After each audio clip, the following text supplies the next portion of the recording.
राधे राधे दोस्तों, आप सभी को इंद्रेश जी के विवाह की बहुत बहुत शुभकामनाएं और बधाई हो। हमारे ठाकुर जी और राधा रानी आपस में ऐसे ही जोड़ी बना के रखें और सभी को बहुत बहुत शुभकामनाएं इंद्रेश जी के शुभ विवाह की। राधे राधे। सुनिए इंद्रेश जी की आज की बहुत ही सुंदर कथा।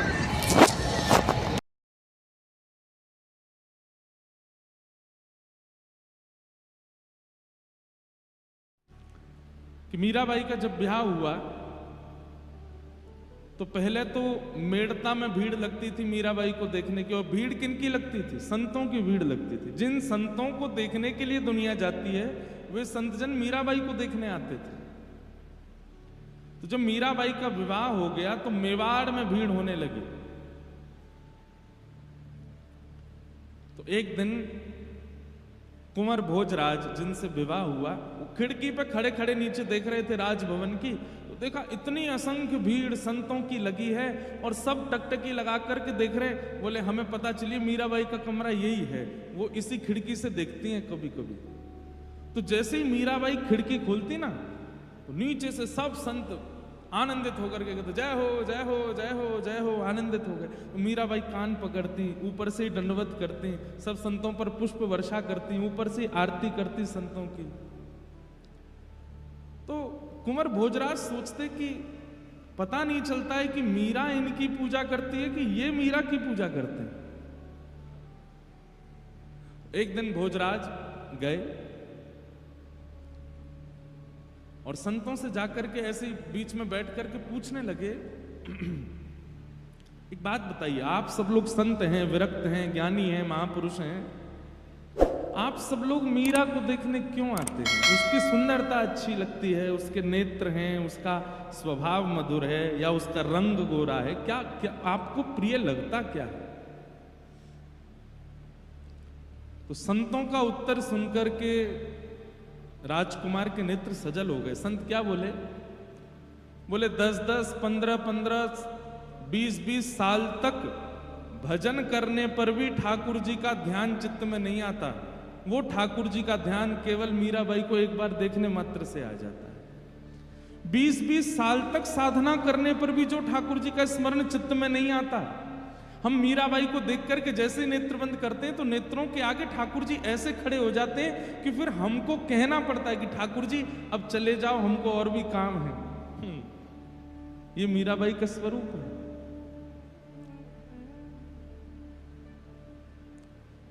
तो विचार कीजिए उन संतों के, उन महापुरुषों के दर्शन कैसे रहे होंगे जिनका हम श्रवण सुनकर के आनंदित हो जाते हैं, पवित्र हो जाते हैं, क्योंकि उनके चित्त में आनंद है। वो आनंद श्री कृष्ण है। एक बात मेरी बहुत ध्यान से सुनिएगा, केवल प्रवचन से आपके चित्त में कृष्ण प्रकट हो रहे हैं, केवल बातें सुनाने से ही ठाकुर जी का अनुभव हो रहा है, तो इसमें मेरी कमी है। आपके भजन, आपके साधन, आपके नाम स्मरण से केवल आपका उद्धार हो रहा है तो ये आपकी कमी है। आप जिस सभा में जाओ, जिस व्यक्ति के सामने जाओ, जिस क्षेत्र में जाओ, आपकी उपस्थिति से भी थोड़ा औरा बदलना चाहिए उस जगह का, तब समझो कि भजन अब प्रस्फुटित हो रहा है। भक्त प्रहलाद, उनकी भक्ति का रंग धीरे धीरे चढ़ने लगा था राक्षसों पर, दैत्यों पर। एकमात्र हिरण्यकश्यप थे, उनके ऊपर प्रभाव नहीं पड़ रहा था। बाकी तो हिरण्यकश्यप जिन राक्षसों को कहता था कि मार दो, उनके चित्त में भी भक्ति जागृत होती थी प्रहलाद जी के प्रति। हमारे पूज्य नाना जी पंडित श्री कृष्णलाल शास्त्री जी बहुत अच्छे भागवत के वक्ता थे। बड़ी सरल सरल भाषा में अर्थ बताते थे।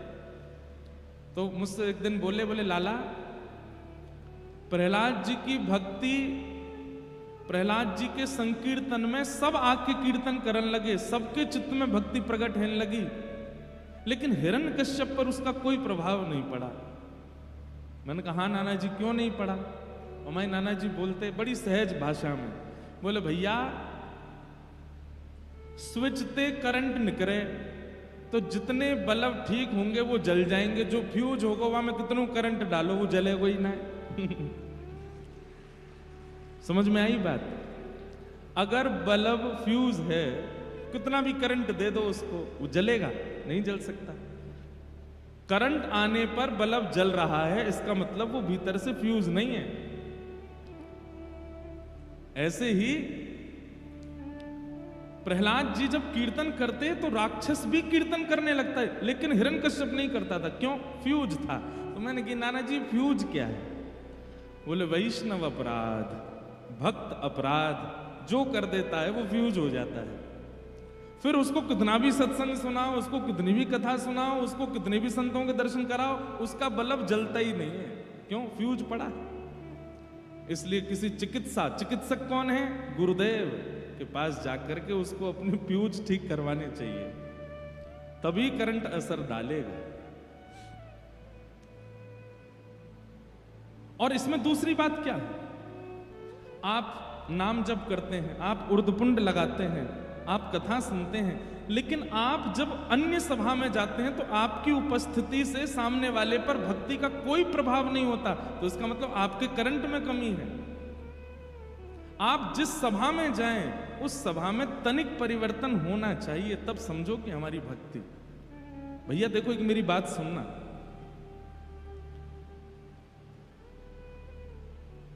जैसे कोई व्यक्ति बहुत अच्छा भोजन बनाना जानता है, वो अगर आपके सामने आता है तो कई बार भोजन को देखे बिना ही मुंह में पानी आ जाता है। उस व्यक्ति को देख, अरे भैया आप चाट बल्ला बहुत अच्छा बनाते हो, आपको देखते ही मुंह में पानी आ गया, कुछ बना दीजिए। उसकी कितनी योग्यता कि उसकी उपस्थिति से भल्ला याद आ जाता है। ऐसे ही अत्यंत धनवान व्यक्ति को देखते हैं तो उससे कुछ धन की याचना करने की इच्छा प्रकट हो जाती है। तो फिर भक्त को देख करके सामने वाले के चित्त में भक्ति क्यों नहीं उत्पन्न होती? इसका मतलब क्या है कि उसमें ही अभी भक्ति का बीज इतना श्रेष्ठ रोपण हुआ नहीं है। नहीं तो वो जहां जाए, जहां उपस्थित हो जाए, जहां खड़ा हो जाए, जिस सभा में पहुंच जाए, उसके रूप मात्र से, उसकी स्थिति मात्र से सब में भक्ति का संचार होने लगे। मीराबाई सुंदर, इतनी सुंदर थी कि उनके सामने बड़ी बड़ी राजकुमारियां भी अपने मुख को ढक लेती थी। सुंदरता की खान मीराबाई। लेकिन उनकी सुंदरता देख करके किसी के चित्त में काम प्रकट नहीं होता था, बल्कि जिसके चित्त में काम है नष्ट और हो जाता था। ऐसी सुंदरता। और ये सब कब होता है? आपकी उपस्थिति, आपका रूप, आपका बोलने का ढंग, आपका व्यवहार, आपके विचार सामने वाले में परिवर्तन लाएंगे। कब? जब हृदय में आनंद श्री कृष्ण प्रकट होंगे। सुबह उठते ही सबसे पहले अपने बिस्तर पर ही बैठ करके नेत्र बंद करो। जय श्री गोविंद देव प्रभु की जय हो, श्री गोपीनाथ प्रभु की जय हो, श्री राधा मोहन प्रभु की जय हो, श्री राधा गोपीनाथ की जय हो, श्री राधा रमण लाल की जय हो, श्री राधा वल्लभ लाल की जय हो, श्री जुगल किशोर लाल की जय हो, श्री वृंदावन बिहारी लाल की जय हो, प्यारे गिरधर लाल की जय। बस प्रसन्न हो करके फिर अपने दिन को प्रारंभ। आ गए आनंद श्री कृष्ण चित्त में। उठते ही आनंदित होकर के उठिए। स्नान करने भी आनंद होके जाइए, तैयार भी आनंद हो। भले ही घर में कुछ भी उथल पुथल चल रही, आप आनंद में ही रहो। 2-4 दिन आपको प्रयास करना है, 5वें दिन से अपने आप नियम बन जाएगा। अरे कहां तक कहें, नित्य सप्तनिधियों का स्मरण करके आप उठना प्रारंभ करेंगे ना, तो 10, 15, 20, 1 महीने में ऐसा होगा सप्तनिधि ही आकर के उठाएंगे स्वप्न में। अरे उठ जा, वो रह गई है। कभी गोपीनाथ जी उठा रहे हैं, कभी राधा रमण जी कहेंगे लाला उठ जा। आनंद घन श्री कृष्ण को चित्त में प्रकट करना ही जन्माष्टमी है, जन्मोत्सव है ठाकुर जी का। इसलिए बाकी सारे नियम बाद में, बाकी सारे क्रम बाद में, सबसे पहले ठाकुर जी को चित्त में विराजमान करो। उठते ही फिर अपने क्रम में जाइए। कितना अच्छा लगे मानसी सेवा में कि मन में आपने 7 निधि विराजमान कर लिए उठते ही। और फिर स्नान करने गए तो इस भाव से गए कि मैं भी नहाऊंगा या मैं भी नहाऊंगी और इन 7 को भी नवाऊंगी। वो भी स्नान कर रहे हैं। तो स्नान करते समय भावना क्या है कि हाथ में शंख है और हाँ गोपीनाथ जी स्नान कर रहे हैं, राधारमण जी स्नान कर रहे हैं, राधा वल्लभ जी स्नान कर रहे हैं। उसके बाद जब स्वयं वस्त्र पहने तो थोड़ी देर नेत्र बंद करके भावना रख ली कि मेरे चित्त में बैठे आनंद घन सप्तनिधि भी वस्त्र धारण कर रहे हैं। राधारमण जी ने लाल पोशाक पहनी है, गोविंद देव जी ने पीली पोशाक पहनी है, बिहारी जी तो आज मुकुट पहनने हैं, श्वेत बिहारी जी तो लहंगा पहने, किशोरी जी की प्रसादी पहनते हैं। हमारे बिहारी जी किशोरी जी की प्रसादी पहनते हैं, इसलिए लहंगा में ही रहे। मैं साल में केवल एक दिन ठाकुर जी पजामा पहनते हैं, जामा पहनते हैं। कब?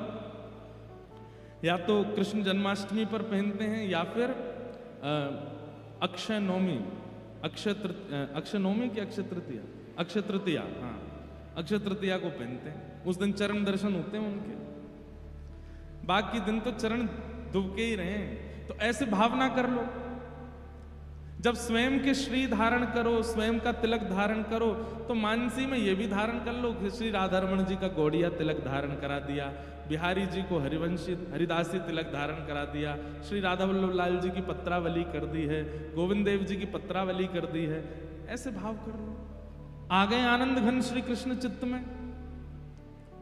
फिर डोलवे जा रहे हो, अपने काम पे जा रहे हो, तो भावना ये रख लो कि बाल भोग पा करके सातों निधि भी गैया चरावे जा रहे हैं, ये भी अपने ग्वाल बालन के संग डोल रहे हैं। फिर मध्याह्न दोपहर का लंच करो, भोजन राजभोग करो, उस समय फिर ध्यान कर लो कि वे सब भी वन में बैठे हैं, मधुमंगल श्री दामा घेर करके बैठे हैं और बीच में बैठ के ठाकुर जी प्रेम से भोग कर रहे हैं। शाम को घर लौट के आओ तो उस समय भावना कर लो कि ठाकुर जी भी गैया हाँकते भये अपने कंधा पे लाठी धर के दोनों हाथ पधरा करके लौट के आ रहे हैं घर पे। कितना सुंदर भाव बन जाए ऐसी स्थिति। अब जब सोने जाओ तो फिर वहां पे भी ये भाव रख लो, नैनों में नींद भर आई लालन के, नैनों में नींद भर आई। पहले ये पद गा करके हृदय में विराजमान ठाकुर जी को पढ़ा दो, फिर स्वयं भी पढ़ जाओ। कितना सुंदर है, इससे बढ़िया मानसी सेवा और क्या हो सकती है। और आप ऐसे विराजमान करने लगे ठाकुर जी को चित्त में और अपनी क्रिया में उनकी क्रिया समझने लगे, आपके चित्त में आनंद घन प्रकट हो जाएंगे। और वही जन्माष्टमी जो साल में एक बार होती है वो हर दिन होने लगेगी। फिर बिना क्रीम के ही ग्लो करेगा ये चेहरा, बिना किसी भी क्या बोलते हैं उसको प्रकार के व्यंजन करने से, बहुविधान करने से आकर्षण आ जाएगा चेहरे में। आपकी इच्छा नहीं होगी कि ग्लो आवे, आकर्षण आवे, लोग अपने आप आकर्षित होंगे। और आकर्षित भी काम से नहीं, क्रोध से नहीं, लोभ से नहीं, भक्ति से होंगे। इसलिए केवल दीक्षा लेना, केवल शरणागति लेना, केवल माला हाथ में अपने कल्याण के लिए नहीं है। ये चित्त में ठाकुर जी को धारण कर करके स्वयं भी प्रसन्न रहिए और जिन जिन से भी मिलो उनको वो आपसे कहने लग जाएं कि आपको देख करके बड़ी पॉजिटिव वाइब्स आती है, हमको आपको देख के बड़ी सकारात्मकता अनुभव होती है। बस समझ जाओ कि हाँ मैं नहीं दिख रहा हूं इनको, लाल जी दिख रहे हैं भीतर बैठे हुए, वही आकर्षण कर रहे हैं। ये सब भावना आचार्य चरणों की रही है, ये सब भावना पूर्व भक्तों की रही है, इसलिए उनकी हर दिन जन्माष्टमी थी। लेकिन हमारी एक ही होती है साल में, और कथा सुनने वालों की हफ्ता में एक होती है।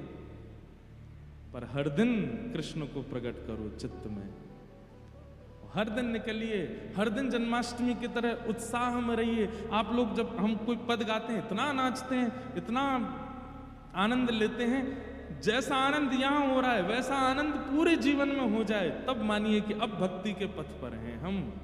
ये भक्ति का पथ है। हम तो कह रहे हैं यहां से घर भी कूदते कूदते ही जाया करो, जय राधे राधे, ऐसे ही जाया करो कूदते कूदते, बस में, रिक्शा में, मेट्रो में। मेट्रो वाले कहेंगे भाई कहाँ के वृंदावन के बंदर आ गए दिल्ली में। एक बात और, सिगरेट पीने वाले को खुले में पीने में शर्म नहीं आती, मद्यपान करने वाले, भक्ष खाने वालों को खुले में सब करने में शर्म नहीं आती। और अब तो हमारी महान दिल्ली में प्रिया प्रियतमों को खुले में मिलने में बिल्कुल भी लज्जा नहीं होती। तिलक लगाने में इतनी लज्जा क्यों? ये वैष्णवों को लज्जा क्यों आती है वैष्णवता धारण करने में? जो ये सब व्यसनी क्रम करते हैं उनको बिल्कुल भय नहीं लगता कि लोग हमको टोकेंगे, फिर वैष्णवों को भय क्यों लग जाता है? अभी एक भैया, अभी यहां नामकरण कर रहे थे सबका, तो एक भैया नहीं आए तिलक लगा के, तो पंडित जी टोके, आपने तिलक नहीं लगाया, दीक्षा हो गई। ऑफिस से आया अभी, तो क्यों ऑफिस में क्यों नहीं लगा के गए? ज्यादा ही टोका टाकी होती है, आपको उससे पीड़ा होती है। तो श्री संग ही रखो, जब लगे कि अब बस निकले हैं ऑफिस से कॉलेज, तुरंत लगा लीजिए, बिना तिलक के रहे नहीं। ये तिलक नहीं है, ये स्वयं श्री जी हैं, स्वयं किशोरी जी हैं। अब आप किशोरी जी को चित्त में तो बुलाना चाहते हैं, किशोरी जी की आराधना तो करना चाहते हैं, पर उनको धारण करने में आपको लज्जा। ये तिलक स्वरूप मान करके धारण मत कीजिए इसको। ये स्वयं किशोरी जी हैं, इनको श्री कहा जाता है। हमारे गौड़िया वैष्णव धारण करते हैं, वो तुलसी धारण करते हैं ठाकुर जी के चरणों के साथ। अब भगवान के चरण धारण करने में लज्जा, तो फिर भक्ति क्यों कर रहे हैं हम? ये भैया ये सब नंदोत्सव के प्रतीक हैं। तिलक धारण करना, हृदय में मानसी में श्री ठाकुर जी की सेवा करना, नित्य भगवान नाम में रमित रहना, जीवन की कैसी भी परिस्थिति आ जाए आप प्रसन्न ही हो ऐसे रहना, ये सब नंदोत्सव के प्रतीक हैं। ऐसे रहिए। ये नंदोत्सव एक ही दिन नहीं होना चाहिए, हर दिन होना चाहिए। तब आपको गाने का अधिकार है। नंद घरा नंद भयो जय कन्हैया लाल की, नंद घरा नंद भयो जय कन्हैया लाल। हे मन में आनंद भयो जय कन्हैया लाल की, मन में आनंद भयो जय कन्हैया लाल।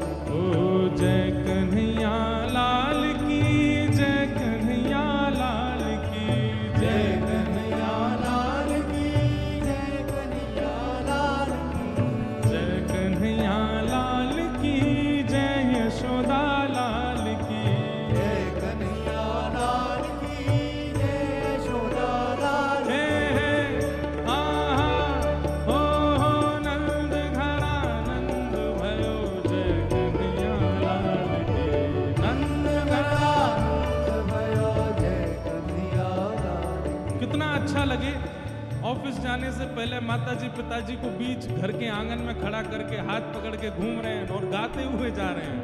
हाथी दीने घोड़ा दीने और दीनी पालकी, हाथी दीने घोड़ा दीने और दीनी पालकी। हे बालकन को लाडू पेड़ा बूढ़न को लापसी, बालकन को लाडू पेड़ा बूढ़न को लापसी।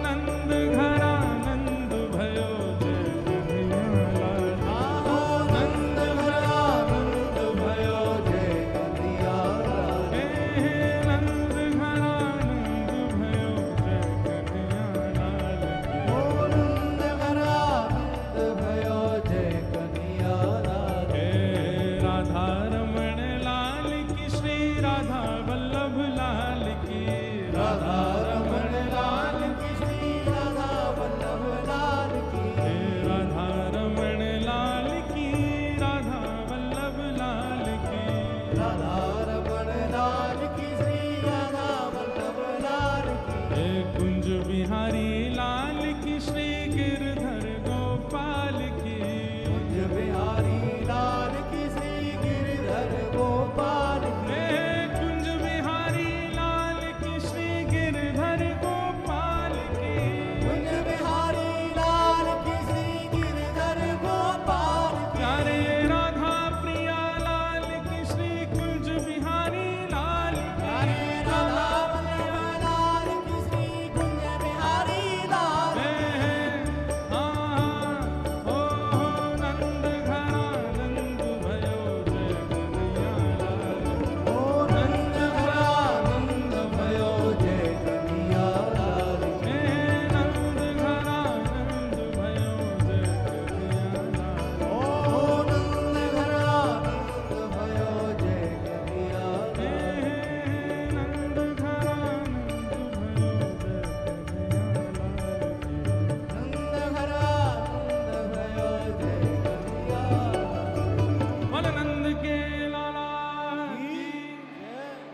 रात जाओ। हो गई हर दिन जन्माष्टमी। और जन्माष्टमी का अभिप्राय ही क्या है? हर दिन हृदय में आनंद का प्रादुर्भाव होना। और क्षमा कीजिएगा, आलू पराठा खाने से आनंद नहीं आता, सुख मिलता है। हमारे पूज्य पिताजी कहते हैं, लोग कहते हैं रसगुल्ला खाया आनंद आ गया। आनंद नहीं आया, वो रसगुल्ला खाने से सुख मिलता है, कचौड़ी खाने से सुख मिलता है, छोले भटूरे खाने से सुख मिलता है। उसको सुख क्यों कहते हैं? क्योंकि उसकी एक मात्रा है, उसके अधिक सेवन से आपको सुख नहीं मिलेगा। एक सीमित है, सीमित से ज्यादा जैसे ही आप उसका उपभोग करोगे तो वही वस्तु आपको कष्ट देने लगेगी। और जिस वस्तु से कभी ना कभी कष्ट मिलेगा वो आनंद नहीं हो सकती। ध्यान से सुनिएगा, जिस वस्तु से कभी ना कभी कष्ट मिल सकता है वो आनंद नहीं हो सकती।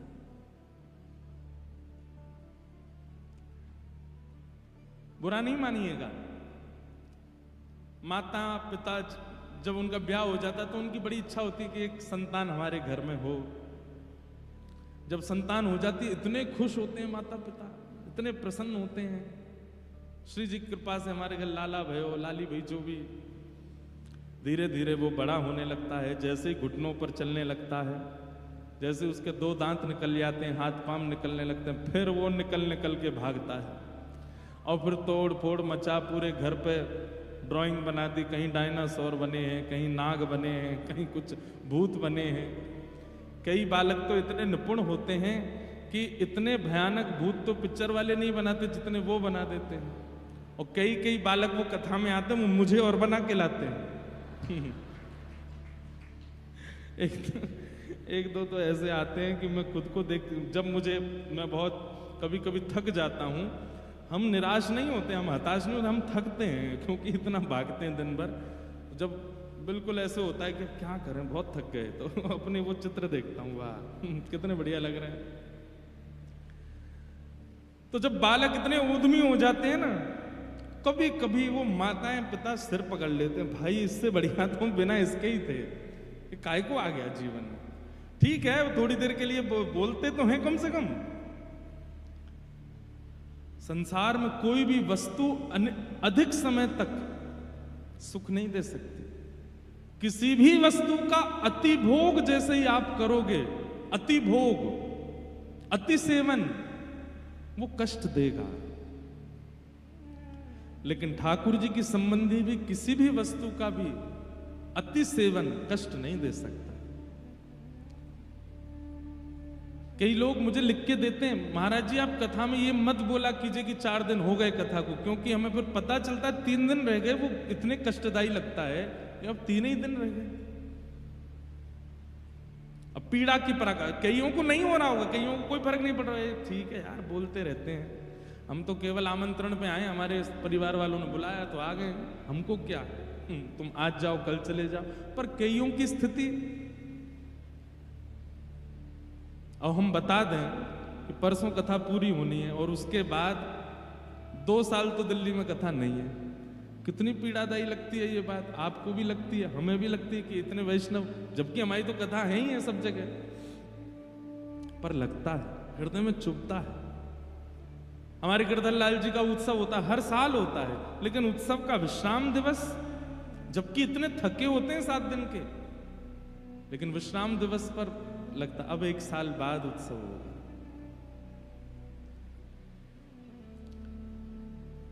एक बात और कहें, जन्मदिन होता है ना लोगों का, ये जन्मदिन भी 25 की उम्र तक ही अच्छे लगते हैं, और जो 25 के नहीं हुए हैं वो अभी देख लेना, 25 के बाद जब 26वां जन्मदिन आएगा ना, अच्छा नहीं लगेगा। 27वें जन्मदिन में हो गए, ठीक है यार ये तो कोई ऐसा, जैसे मतलब अच्छा तो लगता है, पर बचपन में जैसा एक्साइटमेंट होता था वो खत्म होने लगता है, धीरे धीरे कम हो जाता है। लेकिन ठाकुर जी के संबंध का, अब जन्माष्टमी, कभी एक्साइटमेंट उसमें कम नहीं होता। 80 बरस के हो जाओगे तो भी सुख ही मिलेगा। क्यों? क्योंकि वो सुख नहीं है, वो आनंद है। जिसका अति सेवन पीड़ा ना देता हो वो श्री कृष्ण है। ऐसे श्री कृष्ण नंद भवन में आज प्रकट हुए हैं। नंदस्त्वात्मज उत्पन्ने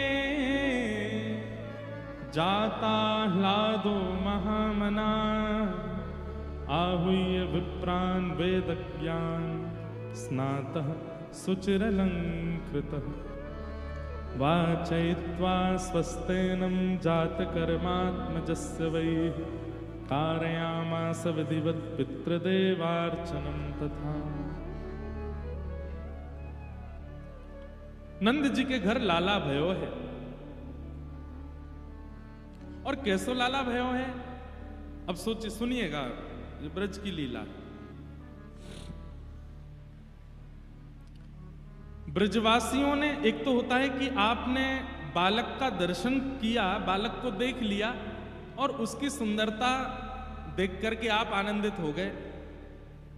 पर यहां ब्रज में स्थिति ऐसी हो रही है, सब लोग इधर देखो, ध्यान से सुनो। जिसके कान में ये स्वर पड़ता है ना कि नंद जी के लाला भयो है, तो उसके नेत्र अपने आप बंद हो जाते हैं और उसको घर बैठे बैठे ही ठाकुर जी की झांकी दिखने लगती है। उसको वही अनुभव होने लगता, आहा ऐसे नील वर्ण की कांति होगी, गोल मटोल से गाल होंगे, कमल जैसे नेत्र होंगे, मधुर मधुर हाथ होंगे, और वो वही नृत्य करने लगता है। ऐसी स्थिति बन गई। बंधुओं, एक बात बताएं आपको, संसार के किसी भी व्यक्ति को बिना देखे आप उसकी व्याख्या सुनकर के उसकी मूर्ति चित्त में नहीं बना सकते।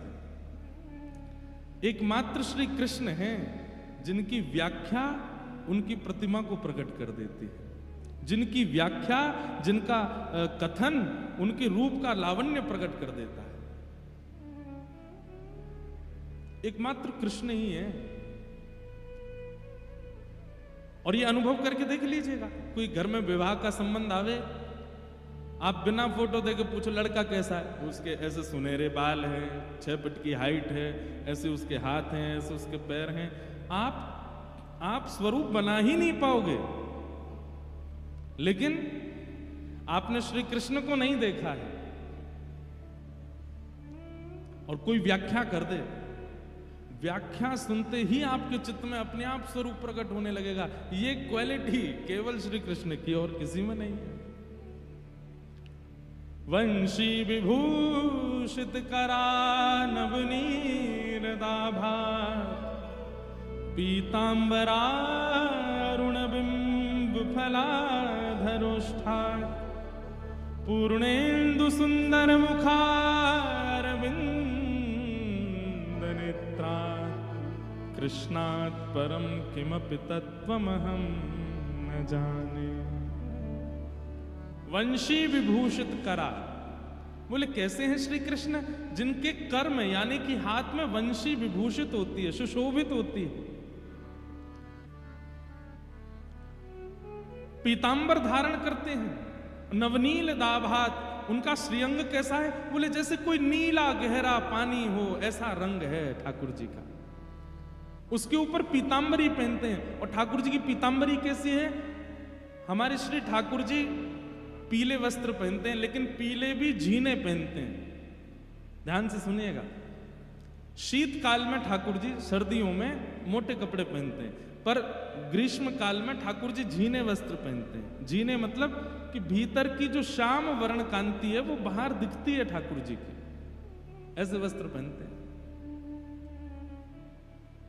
पीतांबरा अरुण बिंब फलाधरोष्ठात्,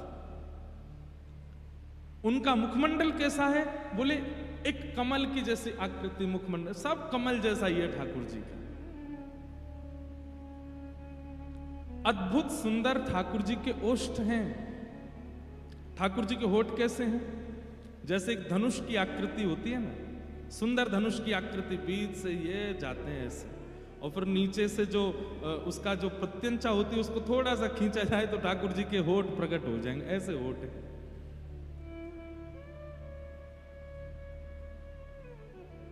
पूर्णेन्दु सुंदर मुखा, जैसे कोई पूर्णिमा का चंद्रमा दिखता है ऐसे ठाकुर जी का मुखमंडल आकर्षित करता है अपनी ओर। अरविंद नेत्रा, ठाकुर जी के जो नेत्र का अंतिम छोड़ है वो बहुत लंबे तक जाता है। कई लोगों में भी आपको देखने का मिलेगा कि उनके नेत्रों का जो अंतिम छोड़ है वो थोड़ा पीछे तक जाता है। आप लोग मत करना, नहीं तो पड़ोसियों की तरह लगोगे। वो वाला ये पीछे नहीं। एक और होता है कि मोटे नेत्र हैं पर ये अंतिम छोड़ काफी बड़ा पीछे तक जाता है। ऐसे नेत्र ठाकुर जी के। इसलिए ठाकुर जी की जो ये काली मां है ना बीच की, ये जब ऐसे तिरछे देखते हैं हम यहीं तक देख सकते हैं, पर ठाकुर जी यहां तक भी देख लेते हैं। वो ऐसे घूम जाती है। उसी को तो कहते कटाक्ष नेत्र। जादू भरी तेरी आंखें जिधर गई, नैनों की कटारी वारी वारी छुई मुई छतियां से उतर गए। ऐसे ठाकुर जी के नेत्र हैं। कहां तक वर्णन करें, अभी तो जन्म भयो लाला को। जन्म लेता बालक, बुरा नहीं मानिएगा, इतना ज्यादा सुंदर नहीं लगता। ऐसा लगता है चूहा का सा बालक, छोटा सा। उसकी मुखाकृति कैसे, छोटे से हाथ होते हैं, छोटा सा मुख होता है। अभी कोई पूछे किस पे गया है, लोग बाग बोलते हैं, घर के लोगों के तो बड़े अद्भुत आनंद होते हैं। अरे ये तो मुंह पे गया, फूफा जी आएंगे दूर के, कभी आए ही नहीं घर पे, ये तो मेरे जैसा लग रहा है। मामा कहेंगे नहीं नहीं मामा पे गया है, सब पे गया है वो बालक, किसी के जैसा नहीं होता वो।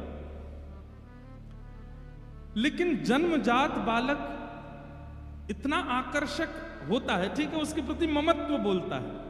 धीमे धीमे वो बालक अच्छा लगने लगता है। 8-9 महीने का, 6-7 महीने का जब हो जाता है, थोड़े गाल फूल जाए, गदमदरा से हाथ है जाए, नेत्र वेत्र घुमावे, तब पता चलता है किस पे गया। पर ठाकुर जी जन्म लेते ही इतने आकर्षक लग रहे हैं। वर्णन आता है कि यशोदा मैया ने कितने दिनों तक तो ठाकुर जी को ऐसे ही रखा। बस स्वयं देखती हैं और फिर ढक लेती हैं, फिर स्वयं देखती हैं फिर ढक ले, जैसे कोई बहुत महंगा रत्न, कोई अत्यंत लोभमयी माता उसको छुपा करके रखती, किसी की दृष्टि पड़ ना जाए इस पर। ऐसी स्थिति यशोदा मैया की है। वो नील मणि को ऐसे छुपा करके रखती हैं कि कोई देख ना ले मेरे लाला को। अरे कहां तक है, नंद बाबा को भी दिन भर में 4 बार हाथ जोड़ने पड़े, नेक तो दिखाई दे यशोदा, तो यशोदा मैया यूं दिखाती हैं फिर रख लेती हैं, ऐसे हृदय से लगा के घूमते, मेरो नीलमणि, मेरो नीलमणि है, अरे ये तो मेरो नीलमणि है। गोपियां आती हैं, अत्यंत समीप की सखियां आती हैं, मैया हमें तो दिखाओ, तो मैया नीचे से वस्त्र हटा देती, लो चरण ही देख लो। और चरण ही इतने सुंदर हैं ठाकुर जी के, वो चरणों में ही निहाल हो जाती हैं। अरे चरण इतने सुंदर हैं तो मुखमंडल कैसे होएगा लाला को। अद्भुत है। मैं वर्णन करता रहूंगा और आप सुनते रहेंगे, ना आप कुछ पाओगे ना मैं कुछ दे पाऊंगा। यही तो श्री कृष्ण है।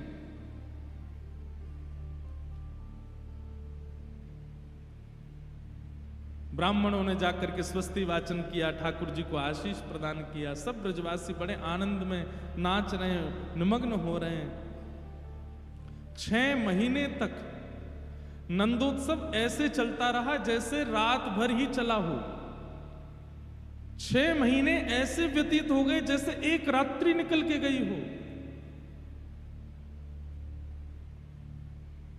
ये स्वभाव है संसार का कि यहां कष्ट के क्षण बहुत लंबे लगते हैं और आनंद के क्षण चुटकी के समान लगते हैं, जल्दी जल्दी निकल जाते हैं। लेकिन फिर भी हम जितना भी आनंद अनुभव करते हो, घर में ब्याह हो रहा है, 4 दिन का फंक्शन चल रहा है, तो 4 दिन जैसे पूरे होते हैं ना, तो फिर सब लोग बात करते हैं, ऐसा लगा कि अभी तो शुरू हुआ था, अभी पूरा हो गया। लेकिन यहां 6 महीने निकल गए। इतना लंबा समय किसी हम लोगों को अनुभव नहीं होता। 6 महीने बाद ग्वाल बाल आपस में चर्चा करते हुए कह रहे हैं, भैया